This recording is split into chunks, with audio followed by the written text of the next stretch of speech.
Dear students, today we are going to start our exercise 5.3 of chapter 5 arithmetic progression. In this exercise, we will find the sum of n terms of an EP.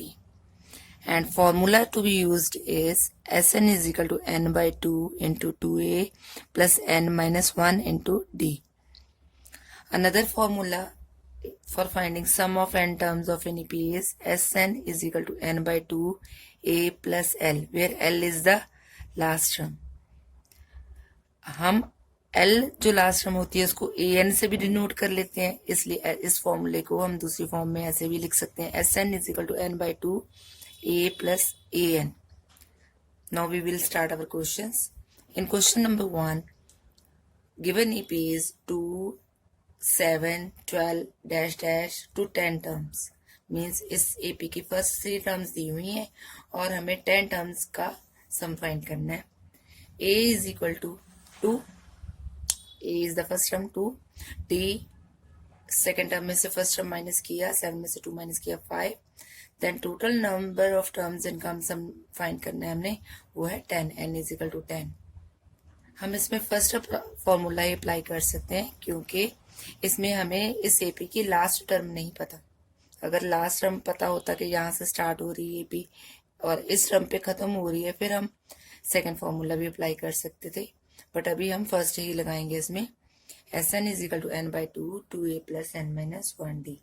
We will put the values of N, A and D, और 2 के table पे इनकी cutting होके हमारे पास 5 आ जाएगा. ऐसे 2 into 2 करके 4, 10 में से 1 माइनस किया 9, 9 इंटू 5, 5d डी दिया हुआ था ना, 9 5 45, और इन दोनों को ऐड करके आ गया 49. 49 को 5 से मल्टीप्लाई किया टू 45. ऐसे ही आप सभी सम्स में पहले ब्रैकेट के अंदर सॉल्व करोगे, जब आंसर आ जाएगा उसको बाहर मल्टीप्लाई करके आंसर तक पहुंच जाओगे. Now we are going to start question number 2, second part. Find the sum of 34 plus 32 plus 30 plus so on plus 10. आप देख रहे हो कि इस एपी की आपको फर्स्ट टर्म भी पता है एंड लास्ट टर्म भी पता है. ठीक है, तो फर्स्ट टर्म मैंने लिख ली a is equal to 34, d a2 में से a1 माइनस किया तो 32 में से 34 माइनस करके आ गया -2, क्योंकि बड़ा नंबर माइनस का इसलिए माइनस के 2. बट हमें पता है कि जो भी एस एन के दोनों फॉर्मूले हैं, दोनों फॉर्मूलों में हमें नंबर ऑफ टर्म्स की जरूरत है कि कितनी टर्म्स का हमने सम फाइंड करना है, तो वो हमें गिवन नहीं है. हम फर्स्टली वही फाइंड करेंगे, n की वैल्यू फाइंड करेंगे, तभी हम फॉर्मूला अप्लाई कर सकते हैं. ये फर्स्ट टर्म है, ये सेकेंड टर्म है, ये थर्ड टर्म है. ऐसे ही हम मान लेंगे कि जो 10 है वो कौन सी टर्म है, nth टर्म है. हम यहाँ पे लेट करेंगे, let A N is equal to 10. Left side पे ए एन का फॉर्मूला लगा के हम n की वैल्यू फाइंड कर लेंगे, जैसे कि हम एक्सरसाइज 5.2 में करते हैं. n की वैल्यू हमारे पास आ जाएगी 30. Then we will apply formula of S N. S N is equal to N by two A plus A N.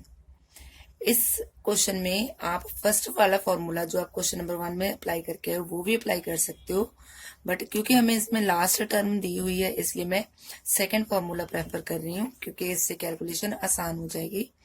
N की वैल्यू 13 यहाँ पे पुट करेंगे.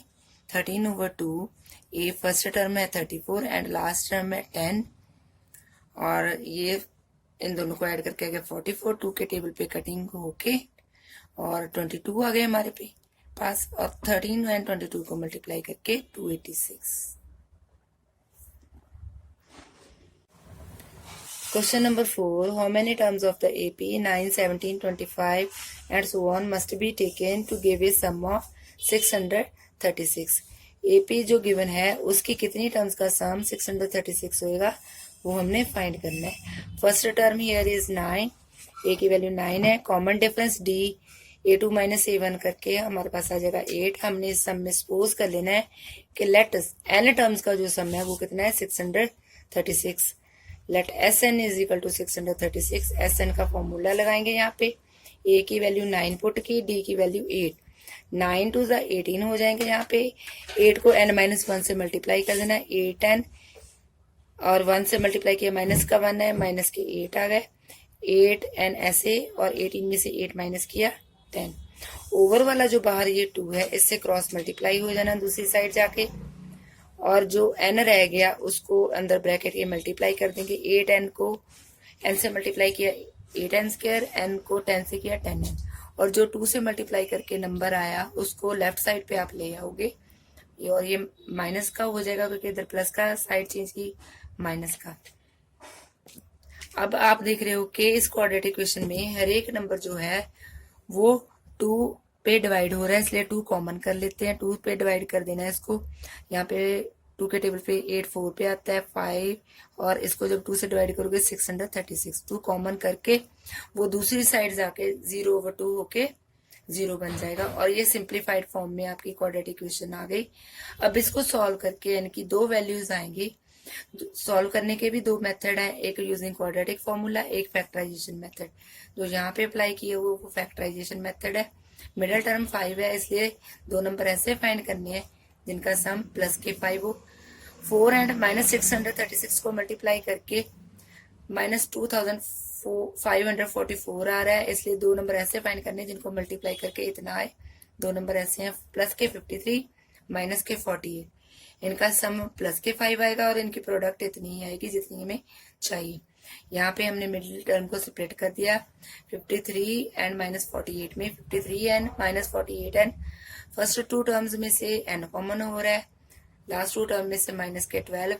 इस तरह हमारे पास ये ब्रैकेट कॉमन हो गई, और एक ब्रैकेट हमारे पास आ गई 4n प्लस 53, दूसरी ब्रैकेट में आ गया 9 माइनस 12। 2 फैक्टर को मल्टीप्लाई करके 0 हो रहा है, it means either first factor is 0 और second factor is 0। 4n plus 53 is equal to 0, वहां से n की वैल्यू हमारे पास आई माइनस के 53/4, जो कि पॉसिबल नहीं है क्योंकि n की वैल्यू पॉजिटिव इंटीजर होनी चाहिए, इसलिए इसको हमने रिजेक्ट कर देना है। दूसरे फैक्टर जो है n माइनस 12, वहां से n की वैल्यू प्लस के 12 आए, इट मीन्स जो 12 टर्म्स का सम है वो क्या होगा, 636 होगा, और that will be the answer of the question. Question number 5, the first term of an AP is 5, the last term is 45 and the sum is 400। एक AP जिसकी स्टार्टिंग टर्म 5 है एंड लास्ट टर्म 45 है, उस AP के सम दिया हुआ है 400। तो आपने बताना है कि उस AP की कितनी टर्म्स होंगी एंड उसका कॉमन डिफरेंस क्या है। First term and last term given है, इसलिए हम सम का जो फॉर्मूला लगाएंगे वो लगाएंगे n/2 a plus l। Here we will put the value of a and l and find n। Number of terms आ गई हमारे पास 16। अब हमने फाइंड करना है common difference. 16 is the last term, तो a 16 45 है, उसमें फॉर्मूला लगा देंगे a plus 15d is equal to 45। इसमें a की वैल्यू हमने पुट की और d की वैल्यू हमने फाइंड कर ली। Question number 10, show that a1 a2 dash dash an form an AP where an is defined as below। an की वैल्यू हमें दी हुई 3 प्लस 4n, इसमें हम a1 a2 a3 ऐसे फाइंड करेंगे। Putting n is equal to 1 2 3, पहले हम 1 value put करेंगे तो यहाँ पे a1 आ जाएगा, 3 प्लस 4 इंटू 1, 4 1 ज़ा 4, 3 प्लस 4 करके आ गए 7। ऐसे ही हमने इसी में फिर 2 वैल्यू पुट करनी है इनकी, तो आ जाएगा a2, 3 प्लस 4 इंटू 2, 4 इंटू 2 बन जाएगा 8, 3 प्लस 8 करके 11। ऐसे ही 3 4 टर्म्स आपने फाइंड कर लेनी है, फिर इनकी सीक्वेंस बना लेनी है। सीक्वेंसेस ये जो वैल्यूज आई 7 11 15 19, इनकी सीक्वेंस बना दी। अब हमने क्योंकि चेक करना है कि ये एपी में है कि नहीं, तो हम इनकी 2 कंसेक्टिव टर्म्स जो लगातार टर्म्स आ रही हैं उनके डिफरेंस देखेंगे। a2 माइनस a1 करके आएगा हमारे पास 11 से 7 माइनस के 4, ऐसे a3 माइनस a2 करोगे a4 minus a3, each time you will get 4। difference between two consecutive terms is same, therefore it is an AP। ये AP है, इसमें हमने AP प्रूव करने के बाद साथ में 15 टर्म्स का सम भी फाइंड करना है। A की वैल्यू हमारे पास है 7, जो फर्स्ट टर्म है 7 है यहाँ पे।